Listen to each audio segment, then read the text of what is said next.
A paz do Senhor, meus queridos e amados irmãos, sejam todos bem-vindos ao canal Descomplicando a Teologia. Se você é novo no canal, não me conhece, sou pastor Giovanni Santos, pastor da Igreja Evangélica Assembleia de Deus daqui do estado da Bahia. Sou filiado da CEADEB e também a CGADB, que são as nossas convenções, tá bom? Nesse canal Descomplicando a Teologia, você sempre vai estar encontrando vídeos relacionados à nossa escola bíblica dominical, a nossa EBD. Toda segunda-feira nós estamos postando vídeos da lição dos adultos, toda segunda-feira, lição dos adultos, toda terça-feira, a lição dos jovens, toda quarta-feira, a lição dos juvenis, toda quinta-feira, lição dos adolescentes, e toda sexta-feira estou folgando quando assim eu posso, tá bom? Você também vai estar escutando muitos vídeos relacionados à escatologia. Sou professor de escatologia, sou bacharel em teologia, sou escritor desse livro aqui, olha, Descomplicando a Escatologia. Eu vou deixar aqui na descrição desse vídeo um link, uma playlist, só que eu falo, só os vídeos relacionados à escatologia, onde eu falo desde o arrebatamento até Novos Céus, Nova Terra.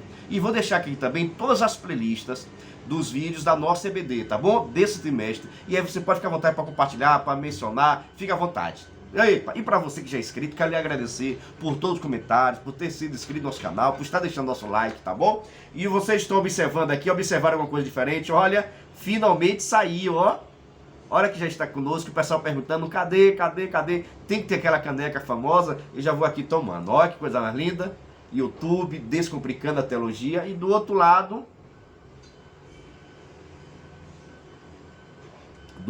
o nosso livro, tá bom? Olha só que maravilha. Viu? Agora quer saber se eu tô tomando água, eu tô tomando café ou aqui não tem nada? Me coloca, deixa nos comentários aí. E se você acertar, vou dar aquele brado de glória lá no seu canal, tá bom? Vejamos. Nós estamos comentando hoje a lição dos juvenis, tá bom? A lição dos juvenis. Estamos aqui na 8ª lição, que nós vamos tratar acerca de os reis mais importantes de Israel. Os reis mais importantes de Israel. Mas quando nós falamos assim de importância, dos reis mais importantes, eu tenho uma playlist que eu falo só sobre os reis de Israel, tá bom? Vários reis de Israel. Se você depois quiser, pode procurar aí em nome de Jesus no meu canal, que você vai encontrar reis de Israel. Mas como comentarista, ele traz aqui os principais reis de Israel. Ele está se referindo especificamente àqueles reis que serviram a Deus, cultuaram a Deus. Que você sabe muito bem que existe rei de Israel que não ajudaram Israel a buscar o Senhor, mas no entanto tiveram prosperidade. Você sabia disso? Tem reis em Israel que não temeram a Deus, que não serviram a Deus, mas Deus acabou abençoando por causa da sua palavra, por causa de sua promessa. Mas mesmo assim não foram reis prósperos na questão da espiritualidade, não levaram o povo a cultuar ao nome do nosso Deus. Eu sempre menciono, se você é professor da escola dominical, é necessário você iniciar a sua aula, você questionando os seus alunos. Quais serão esses reis? Quais são os reis que eles conhecem? Qual a história mais bonita que ele conhece dos reis de Israel? Se ele sabe que existe o rei do norte e o rei do sul, se sabe o que aconteceu a divisão. Então é necessário você iniciar a sua aula com esses questionamentos, para que assim os seus alunos já comecem a entrar no assunto, e você também vai adquirir, vai ver qual o nível de conhecimento da sua turma. E a partir desse momento você pode muito bem iniciar a sua aula. Vamos lá? Na introdução, aqui no ponto 1, o rei Davi, rei, poeta e adorador. Olha só, Davi, ele foi rei, foi poeta e foi adorador. 3 coisas bastante importantes em todas as épocas: ser rei, ser poeta e principalmente ser adorador. Existem muitos reis, existem muitos poetas, mas poucos são adoradores. Existem muitos cantores, muitos pregadores, mas poucos são adoradores. Eita Deus, vou deixar isso para outra palavra, viu? Mas vamos lá, o rei Davi, irmãos. É interessante nós percebermos que quando Deus chama Davi, Davi ainda era adolescente. Há quem diga 15 a 17 anos. Então Davi ainda era um adolescente. Mas lá em Israel já existia um rei, Deus já tinha o povo de Israel, já tinha clamado um rei, porque queria ser igualmente às outras nações. Já é interessante você perceber isso, né? Israel pediu um rei, porque Israel queria ser iguais às outras nações, que todas as outras nações tinham rei, e menos Israel. Mas por que, pastor, Israel não tinha rei? Não, Israel tinha um rei, mas no caso era o próprio Deus. O tipo de reinado que existente era o teocrático, era Deus que reinava no povo de Israel. Mas como o povo não podia ver Deus, Deus não podia ir diretamente na frente das suas guerras, então o povo começa a clamar agora por um rei. Daí é quando Deus manda o rei chamado Saul. Mas nós já estudamos isso em um outro período, tá bom? Mas após Saul, agora na chamada de Saul, mas Saul começa a pecar, começa a distanciar do projeto de Deus. E quando Deus tem a promessa na vida de uma pessoa, Deus lhe dá uma bênção. Mas se você sair do projeto, se você sair do caminho, se você sair do trilho, tenha certeza que você perderá com as promessas de Deus. As promessas de Deus só vão se cumprir na vida da pessoa se a pessoa andar nos caminhos de Deus. Eu já vejo pessoas pregando assim, olha, quem tem promessa de Deus não morre. Morre sim. Não morre se a pessoa andar segundo a vontade do Senhor. Vai conseguir ver as promessas se for assim o propósito de Deus. Muitas das vezes a promessa de Deus vai se cumprir na nossa família, nos nossos filhos. Como assim aconteceu com Davi, como assim aconteceu com Moisés, como assim aconteceu com o próprio Abraão, com vários homens de Deus. Deus fez uma promessa, mas essa promessa fica também para a sua descendência e se cumprindo aos poucos. Porque Deus nunca entrega a revelação total. Ele sempre vai dando a sua revelação parcialmente. E é por isso que nós vamos compreender de acordo ao longo do tempo. E com relação ao rei Davi, é nessa nós chamarmos que Davi era um pastor de ovelha. Era um pastor de ovelha, vivia nos campos, cuidando das suas ovelhas. E mesmo lá, já os seus irmãos eram soldados, eram militares. Mas mesmo lá nos pastos, mesmo lá cuidando de ovelhas, no sol quente, um trabalho até humilde, simples, mas mesmo assim Deus estava de olho em Davi. Davi cuidando das coisas do seu pai e Deus olhando Davi. É isso que eu chamo a nossa atenção, irmãos, que às vezes nós podemos estar no deserto. Nós podemos estar tão distante, nós podemos estar no mato, lá dentro da roça, lá no sertão, lá no deserto, mas Deus ele tem um olhar tão grande e tão de compaixão que nos acha em todos os lugares que nós estamos. Para que Deus possa nos achar e fazer uma promessa, nós não precisamos estar no palácio. Nós não precisamos estar em destaque, não. Até porque a Bíblia deixa bastante claro que Deus abate a quem Ele quer e exalta a quem Ele quer. Deus humilha quem Ele quer e exalta quem Ele quer. Então você pode estar em último da fila, mas se for para a porta de Deus, Deus te coloca em primeiro. Receba essa palavra profética na sua vida. Agora, nós não podemos sair da direção de Deus. Se nós sairmos da direção de Deus, as promessas de Deus não vão se concretizar na nossa vida. Dê para você pegar? Dê para você dar um brado de glória e de vitória aí? E com isso o rei Davi, ele recebe a chamada de Deus, Samuel, a chamada, é ungido como rei de Israel, mas precisaria chegar a hora de Deus. Olha que interessante, Davi foi ungido como rei, mas necessitou esperar o tempo de Deus se cumprir. E há muitas pessoas pensam, mas ele já foi ungido, Deus já tinha rejeitado Saul, por que Davi não assume logo o trono? Porque a história diz, e nós vamos perceber também, que Davi era o rei de Israel, e nós precisamos respeitar a hierarquia. Nós precisamos respeitar as lideranças. Deus assim fez. Mesmo Deus rejeitando Saul e já ungindo a Davi, era necessário esperar o tempo de Saul passar. E esse tempo de Saul, por incrível que pareça, demorou, viu? Para você ver, Davi ele foi ungido por, vamos botar 17 anos, e ele só foi assumir o trono quando ele tinha 40 anos. Passaram cerca de 23 anos para que a promessa de Deus pudesse se cumprir na vida de Davi. E eu fico olhando para nós hoje, Deus promete uma coisa, já quer agora, somos imediatistas, já queremos logo, senão Deus desistiu, Deus abandonou. E veja só quantas de lutas que o próprio Davi não passou. O próprio Saul tentou matar Davi por diversas vezes. Várias pessoas tentaram acabar com a história de Davi, várias pessoas tentaram colocar para baixo para que pudesse desistir da promessa, mas ele continuou firme, ele continuou persistente, ele perseverou até ver a promessa de Deus cumprir na vida dele. Mas não é fácil não, é difícil, mas as promessas de Deus só vão se cumprir naqueles que permanecem até o fim. Davi também se destaca entre ser músico, entre ser poeta. Davi escreveu, salvo engano, cerca de 72 salmos. A maioria dos salmos da Bíblia Sagrada são de Davi, mas não são todos os salmos que são de Davi. Dentro dos salmos que mais se destaca é o salmo de número 23, que quando aquela oportunidade aperta, o pastor pega a gente em cima da hora, a gente vai ler logo o salmo 23 que alivia o nosso coração. Você é desse que está me ouvindo, viu? Antes que eu esqueça, se você não é inscrito no nosso canal, se inscreva no canal, ative o sininho, tá bom? Compartilhe o nosso vídeo, deixa o seu like, deixa o seu comentário, se tiver fazer a sugestão, fique à vontade, tá bom? Eita, quem é uma xícara dessa aqui? Me diga aí, quem quer uma xícara dessa? Me diga aí, deixa nos comentários. E quem sabe não manda para você. Então, e no final aqui, eu tenho um momento sempre no final do meu vídeo, eu deixo algumas coisas extra para que você para quem gosta de pregar, tá bom? Eu chamo momento da pregação. No final desse vídeo, vai ter um momento da pregação que eu vou dar algumas dicas de como você pregar nesse tema. Amém? Mas vamos lá. Então Davi escreveu vários salmos. Você sabe muito bem, tanto que o livro de Salmos, a gente não diz assim, Salmo capítulo 23. Não, é Salmo número 23, porque o livro de Salmos é um cântico, é o inário de Israel.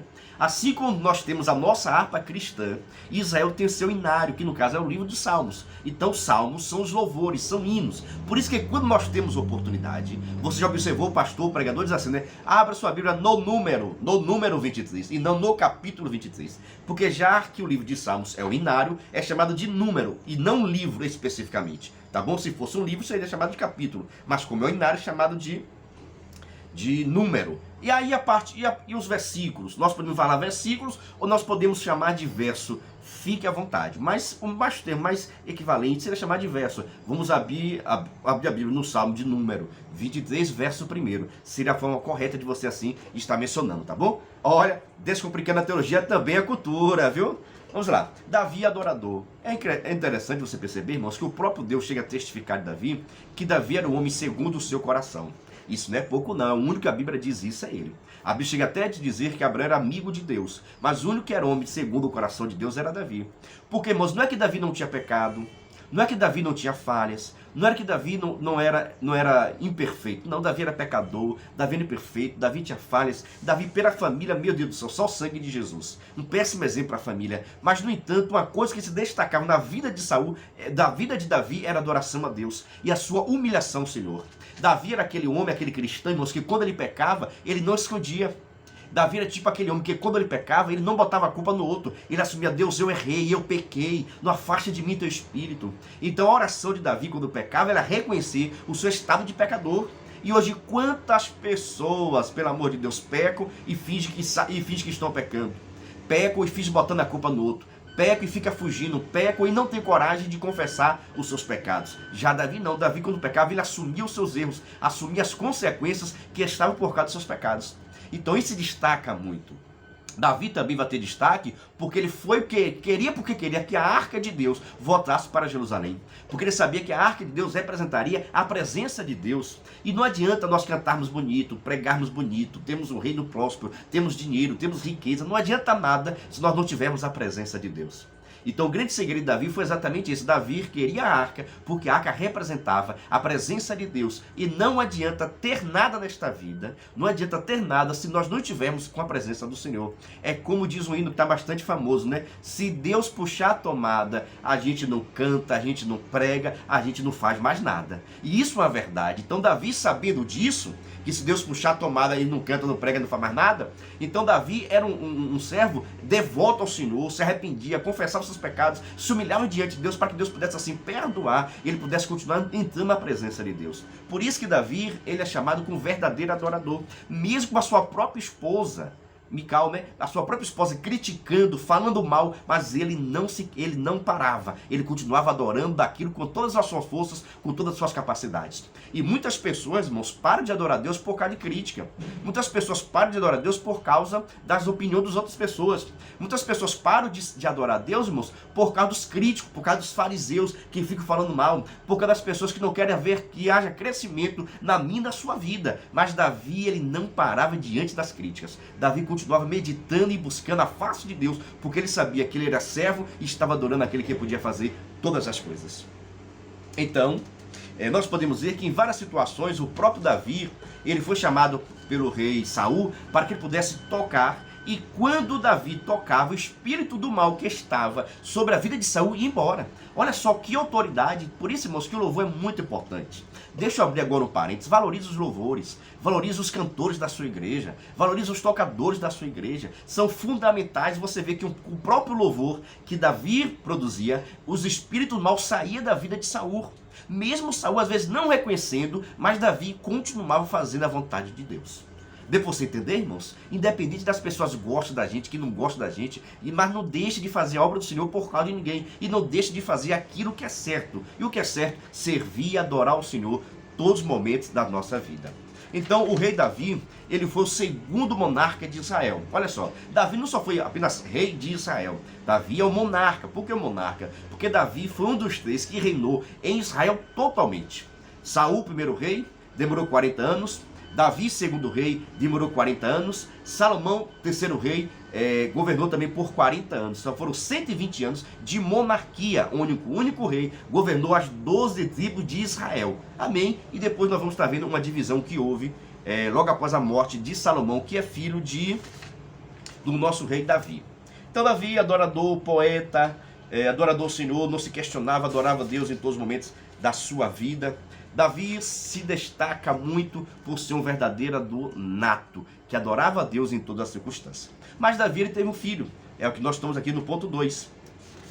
No ponto 2. Aqui a questão do Salomão. Salomão, o próprio nome Salomão significa rei de paz. Salomão, ele é filho de Davi com Batseba. Muitas pessoas questionam, mas pastor, como é que Davi se peca, adultera com Batseba? Depois que é feito isso, nasce uma criança, essa criança morre, porque Deus não estava de acordo com esse relacionamento. E depois disso, Davi se humilha, pede perdão, Deus perdoa. Batseba se torna realmente esposa agora de Davi, tem um filho, e é esse filho que vai assumir, olha interessante, e é esse filho que vai assumir o reinado de Israel e vai ser Salomão, que vai ter inspirado para escrever livro da Bíblia. Como é que Deus pode fazer isso? Se Salomão nasce provavelmente de um casamento frustrado, distante da presença de Deus. É muito simples, porque Deus perdoou. Dói, você pode estar, pastor, mas como é que Deus faz isso? Deus, ele perdoou. Então o perdão de Deus apaga o pecado. Quando Davi confessa, quando Davi se humilha, Deus viu que houve sinceridade na vida e ele perdoou o pecado. E se Deus perdoou o pecado, irmãos, nada pode impedir. Então o grande segredo porque Deus aceitou e porque foi Salomão é porque para comprovar que quando Deus perdoa, está perdoado. E ele não fica lançando no rosto de ninguém. Agora, já os irmãos, já as irmãs, já os pastores, já os líderes, já a igreja, sempre vão jogar o pecado no nosso rosto. Sempre vão lembrar do nosso pecado como se nós fôssemos ainda pecadores. Não, nós pecamos, mas não somos mais pecadores, porque somos libertos em Cristo Jesus. E se nós confessarmos os nossos pecados e nos arrependermos, logo nós seremos perdoados por Deus e esse pecado não existirá mais na minha vida, porque Cristo Jesus, ele pagou e apagou os nossos pecados. Amém?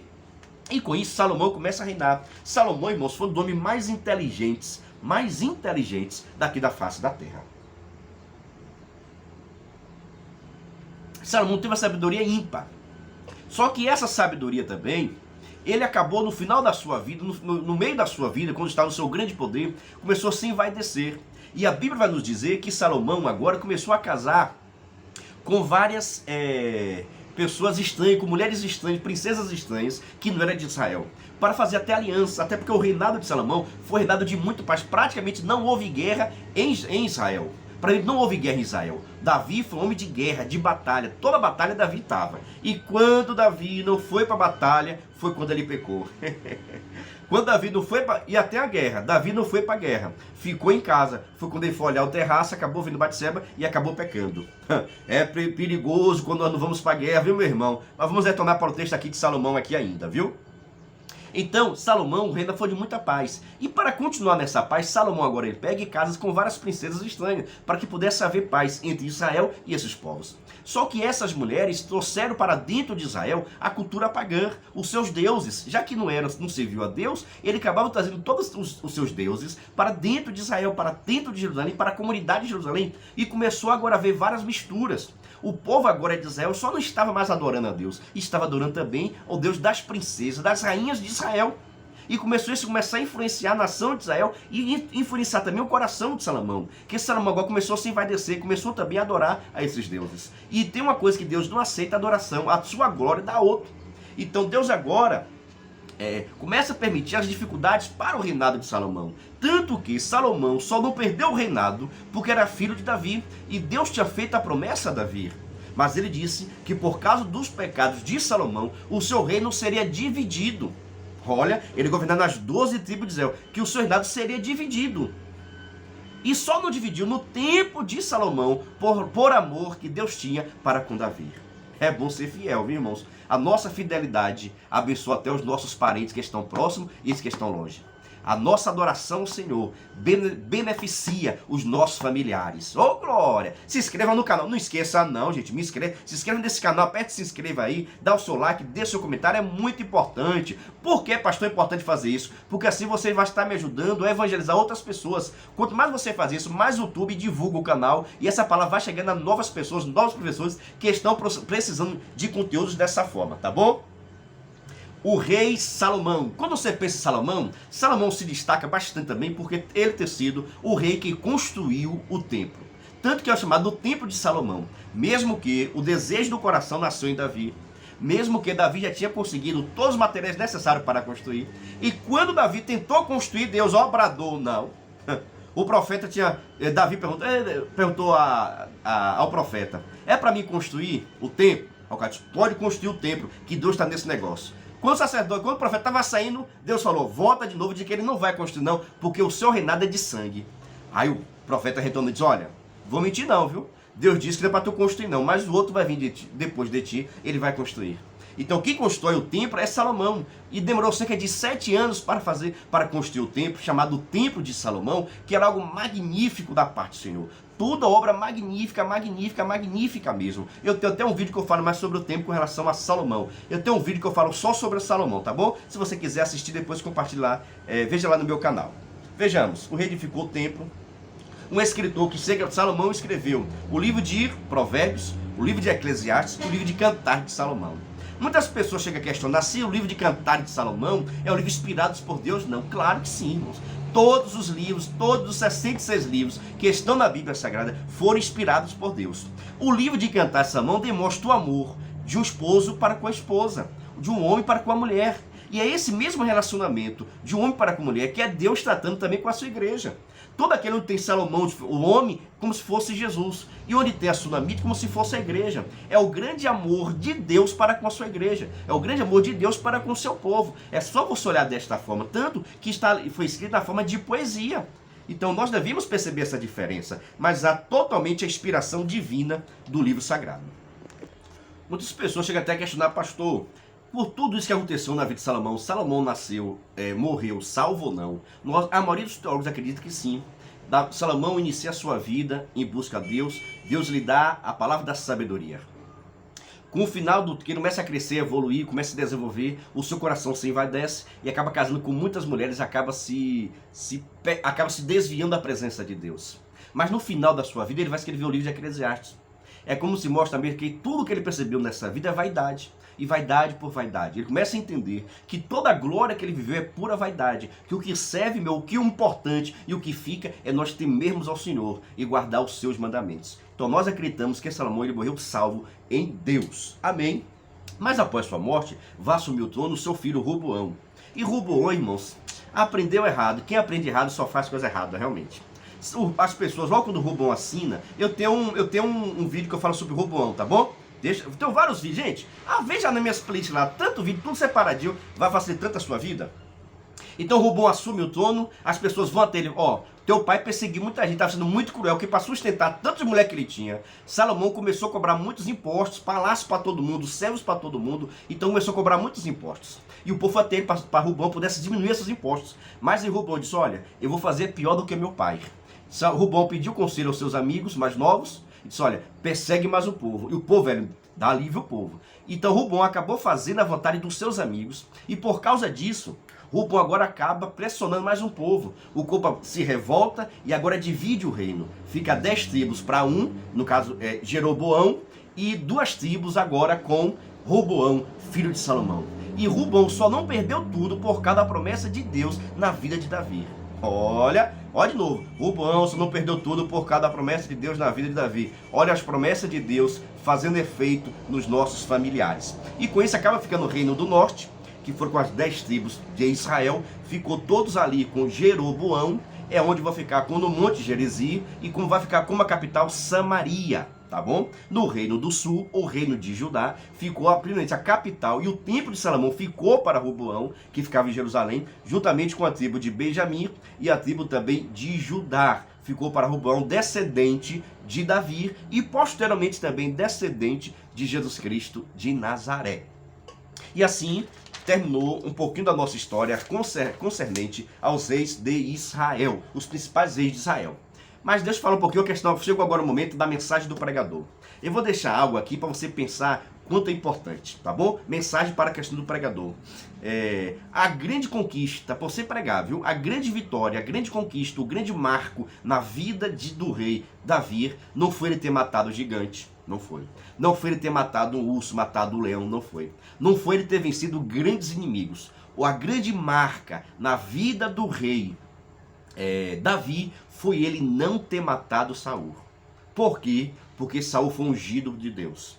Porque Saul foi colocado por Deus. E ali tinha um tempo determinado. Só quem pode matar, só quem pode colocar, só quem pode tirar é o próprio Deus. Então um grande segredo na vida de Davi não foi ele ter matado o gigante, não foi nada disso. Foi ele não ter matado Saul. Se Davi tivesse matado Saul, como várias oportunidades ele teve, talvez Deus não teria abençoado como abençoou. Então o grande segredo que eu deixo para você é: obedeça às lideranças, tenha temor. Se estiver fazendo coisa errada, ore, coloque no joelho, porque Deus dará o tempo certo, a recompensa a cada um, tá bom? Mas Deus abençoe, espero que Ele ajude. Comente, deixe seu like, se inscreva. Eita, meu Deus do céu, quem quer uma caneca dessa aqui? Quem quer? Ó, maravilha, tchau, viu? Patrocínio, até o próximo vídeo.